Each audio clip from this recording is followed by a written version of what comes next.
Okay, guys, so if you're looking for some activities for your kids or toddlers while you're at home, stuck with all your kids, but mainly your toddlers who are super, super needy and always on you and they need to be distracted, busy bags are the business. I've been using them since the baby was about 1.5 years old, but now I would imagine they'd be super handy for families that have multiple kids to keep at least the baby a little busy. But this is what we do every morning to keep my baby busy. But also, I think he's a little behind. Everyone always says that they learn at their own pace, but I really want to stay on top of him and make sure that he's progressing at his level, at his age level. So this is what I do. But to make it easier for myself, because we're all so busy, I do the busy bags. And I pre-set up the busy bags. And we do it Monday through Friday, every morning about 8, 9 o'clock. And we start off with the ABCs. Then we do number flashcards 1 through 10 because he still doesn't know the alphabet all the way. He's still struggling with talking fully. So these are the things that I'm doing to help him with that. Every night or after we do the morning's lesson, I set up for the next day and I just pop out the next day's busy bag and we just go on with the thing. But like I said, we start off with the ABCs. We do number flashcards 1 through 10 because he's still learning how to count. And at first it was really hard because you have to spend a couple weeks, almost a month. It took us to get him to learn how to use what's in these busy bags, the activities that are inside of them. He got a little frustrated at first when he was trying to get the hang of it. And this is my Wednesday busy bag. So this is like working on colors and shape recognition. And this thing is just like a little game almost that just helps them recognize shapes and where they go. And normally I would get a little bit more crafty, but this is what I had laying around since we're all in quarantine and you're not really supposed to be going out that often. So I had a lot of stuff already here. But when I did go out and I had a chance to go to the Dollar Tree because it's right next to our market, I picked up some of this stuff, more stickers, things like that, and I made these myself. So you don't have to make them if you're not crafty like that. But this is what I did because I like doing stuff like this. But if you're just not crafty, hey, you're not crafty, but this is what I did. And you can actually buy stuff that's already made like this from YouTuber moms, homeschooler moms, stuff from Pinterest that is already made and they can mail it to you and stuff like that. But I made a lot of this stuff out of just Dollar Tree items and stuff that was laying around. So this is what I did with my son.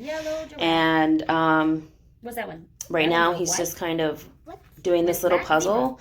And on one side I did the animals, so he has to shape the animal with the animal, and then on the back it was obviously the shapes where he would just match the shapes. It seems really easy, but it kind of, the fact that it was just a little easy makes him feel really good that he like accomplished it right away, because some of the other ones are a little harder for him and it was a little bit more challenging. Like these are felt paper that I actually got from Walmart. They do have some sometimes at the Dollar Tree, but not all the time. So I got these for like $2 something at Walmart and had all kinds of different colors. The pipe cleaners I got from Dollar Tree, and I just slid a little hole in these squares and he has to try to fit them in there. It seems so simple, but to their little fingers and their little brain that's still trying to figure things out, takes them a little while. So it was really challenging for him at first trying to figure out how to do it, but he loved doing it. It was just like so brainstorming for him that it kept him busy and he was really into it. He, like I said, he got really discouraged at the beginning trying to figure out how to do it and get the hang of it. But once he did, and you'll see in my next videos in a week or two how he's progressed and how much easier it is for him to get through them now. But at the beginning, like I said, it wasn't that easy for him. So it did take us a little while for practice, and every week doing it over and over again. Like I said, this is just Wednesday.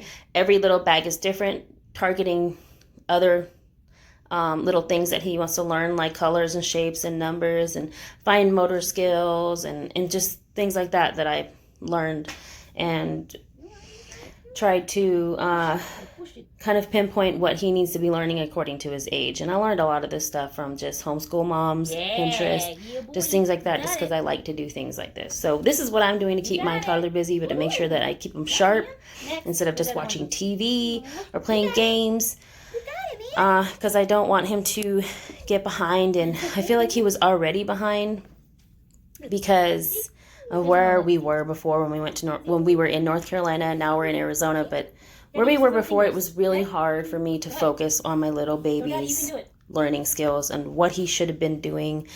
And I always felt like he was behind, but I was so not only busy, but so stressed out with everything that was going on in my life that I couldn't focus on this little guy. So since we've just kind of been gone for a while, I've had a moment to get us on a routine, focus on him and what he needs, and also focus on myself.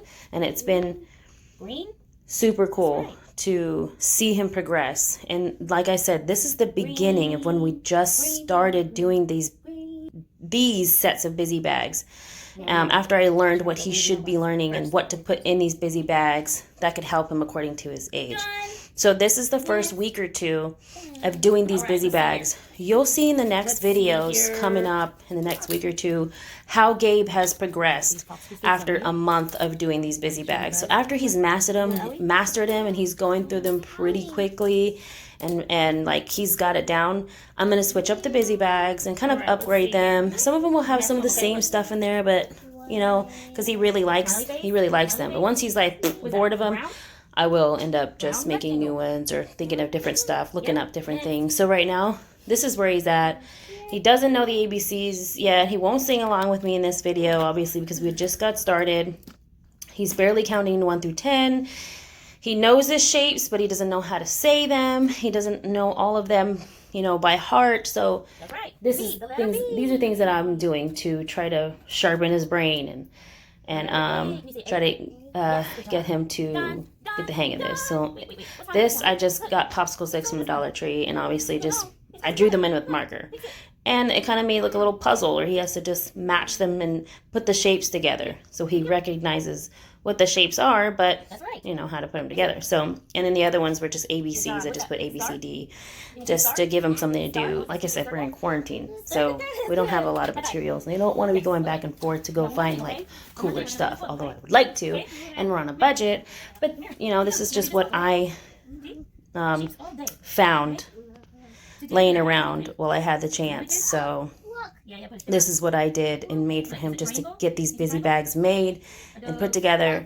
So I am not changing these busy bags until he's mastered them all. And yeah, so that's what we're doing with Gabe. And you'll see in the next videos, next couple weeks to a month, how he's progressed.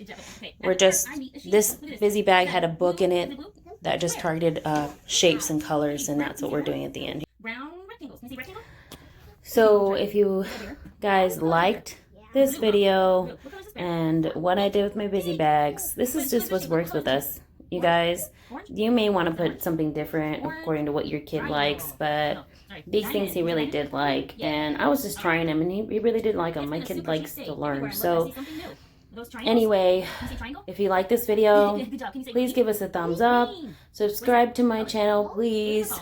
Just support us. And if you want to see more videos like this, obviously let us know in the comments below, and I will make some more videos of things that we like to do with our activities, also what we do in our downtime when we're not doing school stuff. So please give us a thumbs up, and we will see you guys next week. Bye.